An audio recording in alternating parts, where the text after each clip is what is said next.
நிறைய காரியங்கள் இந்த வாழ்க்கையில திடீர்னு நடக்குது. அப்ப எங்க ஆசாக்கு திடீர்னு யுத்தம் வருது. ஆசா 2 நாளா 14 6வது வசனத்தை பார்த்தோம் அப்படின்னா, கர்த்தர் அவனுக்கு இளைப்பாறுதல் கட்டளையிட்டதுனால அப்படின்னு பார்க்கிறோம். கொஞ்ச காலம் இளைப்பாறுதல் கட்டளையிட்டா திருப்பி அவருக்கு யுத்தம் வருது.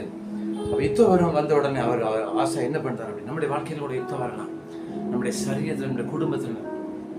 ஆனா ஆசா அங்க என்ன செய்யறாருன்னு பார்த்தோம் அப்படின்னா, தன் தேவனாகிய கர்த்தரை நோக்கி கூப்பிடுறாரு. நம்ம ஆண்டவர் நோக்கி கூப்பிடுதான் நம்ம அழைக்கப்பட்டிருக்கோம். இந்த உலகத்துல பைபிள் தெளிவா சொல்லுது, எல்லாத்தையும் படைத்தார் மனுஷனுக்கு, மனுஷனை படைத்தார் தம்மை வணங்கும்படி நாங்கள் சொல்லப்பட்டிருக்கு. தேவனை வணங்கும்படி, தேவனை ஆராதிக்கும்படி, தேவனை கனம் பண்ணும்படி மனுஷர்கள் நம்ம படைக்கப்பட்டிருக்கிறோம்.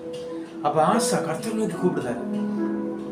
நம்ம கஷ்டத்துல யாரை நோக்கி கூப்பிடுதோம்? யோபு